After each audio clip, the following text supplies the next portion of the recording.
Detailed paragraph, extracellular fields as a component of the biofield.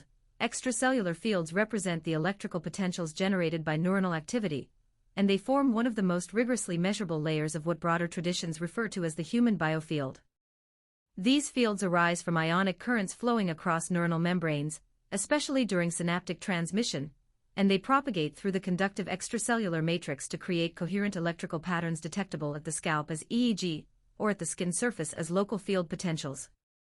In biophysical terms, these extracellular fields are part of the body's endogenous electromagnetic environment, which also includes the heart's electrical field, the magnetic fields generated by ionic currents detectable with MEG, and the infrared radiation emitted by metabolic heat.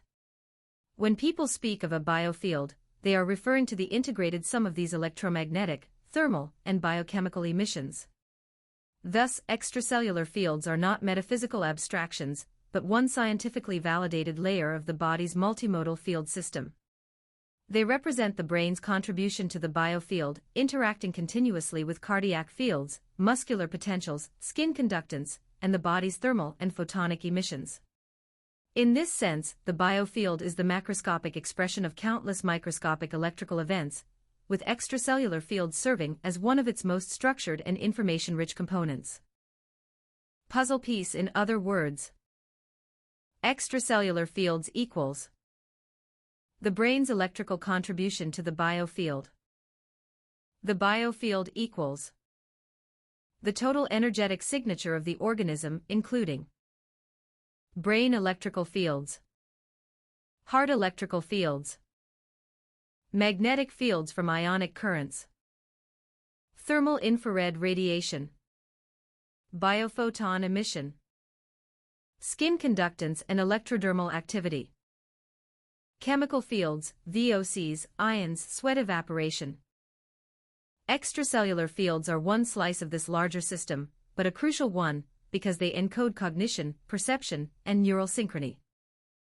Why this matters?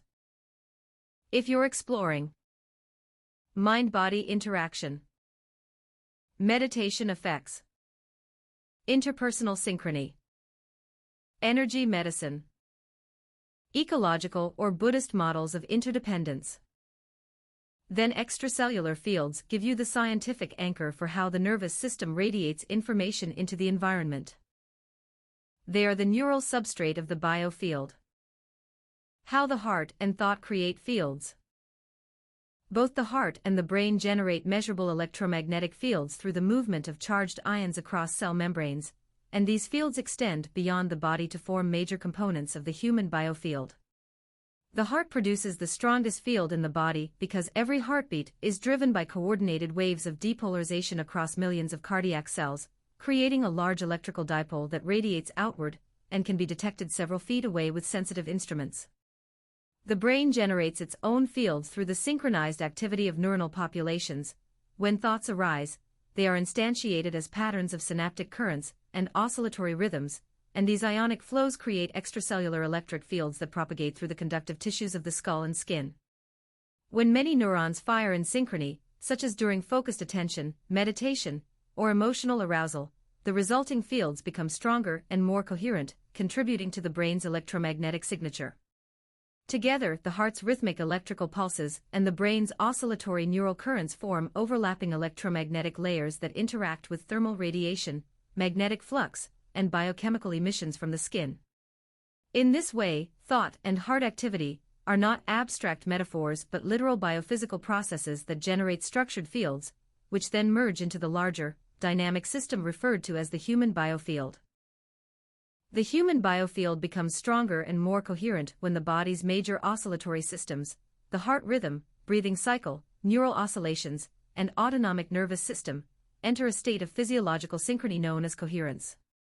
This occurs when slow, diaphragmatic breathing stabilizes vagal tone, allowing the heart's electrical rhythm to shift into a smooth, sine wave-like pattern that entrains neural circuits in the brainstem, limbic system, and cortex. As the heart's electromagnetic field becomes more ordered, cortical networks begin to synchronize through increased alpha and theta oscillations, reducing neural noise and producing more stable extracellular fields. At the same time, relaxed but attentive states reduce sympathetic activation, lowering muscular microtension and electrodermal fluctuations, which further stabilizes the body's electromagnetic output. Because the heart generates the largest measurable field in the body, its coherence acts as a pacemaker for the rest of the system, allowing respiration, neural rhythms, and emotional states to align into a unified oscillatory pattern. This alignment does not create new energy, but increases the signal-to-noise ratio of the body's existing electromagnetic emissions, making the biofield more coherent, stable, and physiologically efficient. Signal-to-noise ratio refers to the balance between meaningful, organized physiological activity and the background chaos that naturally exists in the body's electrical and biochemical systems.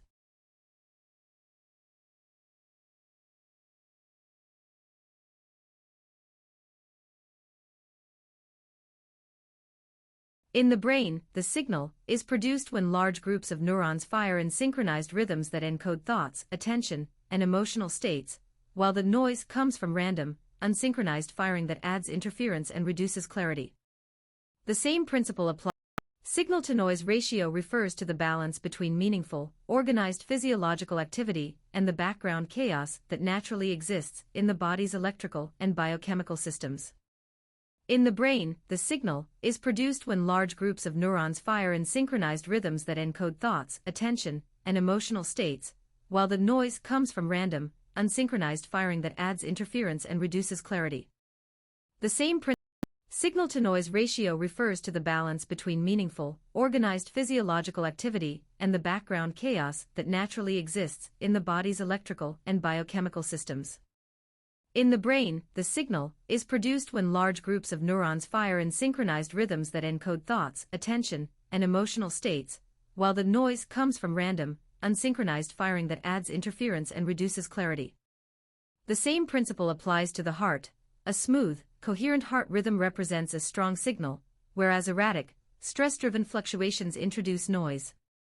When the nervous system is regulated, through calm breathing, emotional stability, or focused attention, the signal becomes stronger and the noise decreases, allowing the body's electromagnetic patterns to become more coherent and efficient. In this sense, a high signal-to-noise ratio means the body is operating in a state of internal alignment, where its electrical, magnetic, and physiological rhythms reinforce one another rather than compete, creating a clearer and more stable biofield. In today's digital world, creating coherent physiological states requires deliberately counteracting the constant fragmentation imposed by screens, notifications, and cognitive overload. The most reliable way to do this is by stabilizing the body's core oscillatory systems, breathing, heart rhythm, and neural activity, through practices that restore parasympathetic dominance and reduce sensory noise. Slow, diaphragmatic breathing at a steady rhythm, typically around 5 to 6 breaths per minute, entrains the vagus nerve and shifts the heart into a smooth, sine wave-like pattern known as heart rate coherence, which in turn synchronizes neural circuits involved in attention, emotional regulation, and executive function. Reducing digital multitasking, minimizing rapid context switching, and creating intentional, single-task windows lowers cortical noise and allows neural oscillations to settle into more stable alpha and theta rhythms. Brief periods of stillness, posture alignment, and visual downregulation, e.g., looking at distant objects instead of screens, further reduce sympathetic activation and muscular microtension, which stabilizes electrodermal activity and improves the clarity of the body's electromagnetic output. These steps do not create new energy but increase the signal-to-noise ratio of the body's existing electrical and physiological patterns, allowing the heart, brain, and autonomic nervous system to operate in synchrony despite the chaotic demands of modern digital life. Creating a single, low-noise state in today's overstimulated environment requires reducing the number of competing internal processes so the body's major rhythms can align into one coherent pattern. The most reliable way to do this is by stabilizing the autonomic nervous system through slow, rhythmic breathing, which immediately reduces sympathetic activation and quiets the background static created by stress, multitasking, and digital overload. When breathing slows, the heart's rhythm becomes smoother and more predictable, and this coherent cardiac pattern begins to entrain neural circuits involved in attention, emotion, and executive control. At the same time, eliminating rapid context switching, closing extra tabs, silencing notifications, and focusing on a single task, reduces cortical noise, and allows brain oscillations to settle into more stable alpha and theta rhythms. Posture also matters. A relaxed but upright position reduces muscular microtension, which lowers electrodermal noise and stabilizes the body's electrical environment.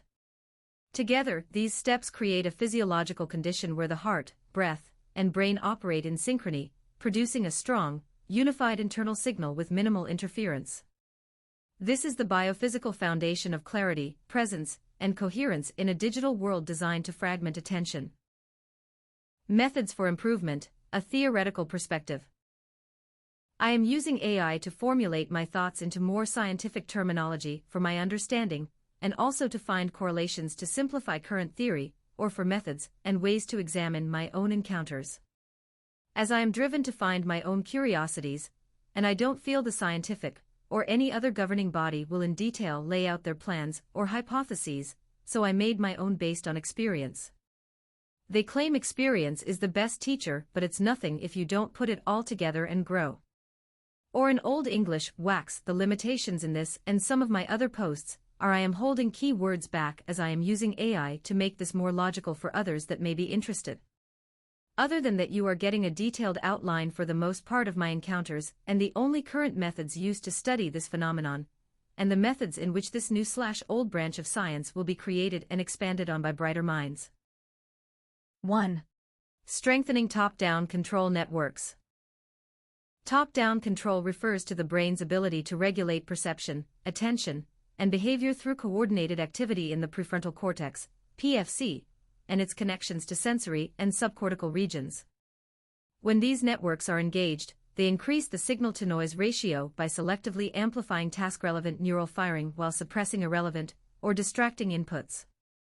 Neurophysiologically, this is expressed as increased gamma-band synchrony between the PFC and parietal cortices, along with reduced spontaneous firing in sensory regions not involved in the task. Research in cognitive neuroscience shows that tasks requiring sustained attention, working memory, or executive control reliably increase coherence across these networks, effectively quieting background neural noise.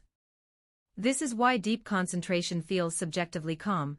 The PFC is actively stabilizing neural rhythms and filtering out interference. Reducing physiological noise sources. Physiological noise arises from systemic factors, stress hormones, sleep deprivation, inflammation, metabolic instability, that destabilize neural firing and reduce the clarity of cortical communication. Chronic stress elevates cortisol, which disrupts synaptic plasticity and weakens the hippocampus and PFC, leading to more erratic firing patterns. Sleep deprivation prevents proper synaptic pruning and glymphatic clearance, leaving excess background activity that competes with meaningful neural signals. Inflammation interferes with neurotransmitter release and slows conduction velocity, further degrading signal fidelity. When these noise sources are reduced through rest, stress reduction, or metabolic stability, the baseline neural environment becomes quieter, allowing synchronized firing patterns to emerge more clearly. In other words, lowering physiological noise is not about relaxation, but about restoring the physical conditions required for coherent neural computation. 3. Enhancing neural oscillatory coherence. Neural oscillations are rhythmic patterns of electrical activity that coordinate communication across brain regions. When oscillations are coherent, meaning their phases align across networks, the brain transmits information more efficiently, increasing the signal-to-noise ratio. Practices such as meditation, rhythmic breathing, and repetitive movement have been shown to increase coherence in alpha, theta, and gamma bands, depending on the technique. For example, breath-focused meditation increases alpha coherence in frontal and parietal regions, which stabilizes attention and reduces spontaneous neural noise. Rhythmic movement and music entrainment synchronize motor and auditory cortices, creating large-scale coherence that improves timing, prediction, and emotional regulation. Oscillatory coherence is not a metaphor, it is a measurable physical alignment of neural rhythms that sharpens perception and cognition. Increasing selective attention. Selective attention functions as a biological amplifier that increases the firing rate of neurons representing relevant information while suppressing competing signals. This selective enhancement is mediated by neuromodulators such as acetylcholine and norepinephrine, which increase the gain of task-relevant circuits and reduce background activity. In sensory cortices, attention increases gamma band synchrony and reduces spontaneous firing, effectively sharpening the brain's internal representation of the attended stimulus. This is why attention improves perceptual accuracy and reaction time. It physically increases the signal-to-noise ratio by allocating neural resources to a single target. Cognitive neuroscience research consistently shows that attention is not merely a psychological state, but a mechanistic filter that shapes the flow of information through the brain. Optimizing neurotransmitter balance. Neurotransmitters regulate the excitability, timing, and synchrony of neural networks, making them central to the brain's signal-to-noise ratio. Dopamine increases neural gain, meaning it amplifies the contrast between strong and weak signals, which enhances motivation, working memory, and goal-directed behavior. Norepinephrine increases alertness and reduces background noise by tightening the tuning curves of sensory neurons. Acetylcholine sharpens sensory precision by enhancing the signal from relevant stimuli while suppressing irrelevant ones. GABA, the primary inhibitory neurotransmitter, reduces random background firing and stabilizes oscillatory rhythms. When these systems are balanced, neural communication becomes more precise and coherent. When they are dysregulated, noise increases and cognitive performance declines. This framework is widely used in computational neuroscience to model attention, learning, and decision-making. Reducing cognitive load. Cognitive load refers to the total amount of information the brain is actively processing at any given moment. When load is high, due to multitasking, environmental clutter, or excessive working memory demands, the brain's networks become saturated and noise increases.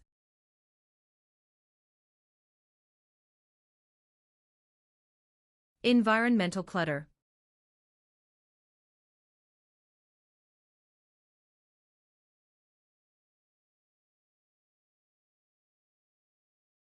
Excessive working memory demands, the brain's networks become saturated and noise increases. This happens because multiple neural circuits compete for limited attentional and metabolic resources, leading to fragmented oscillatory patterns and reduced coherence.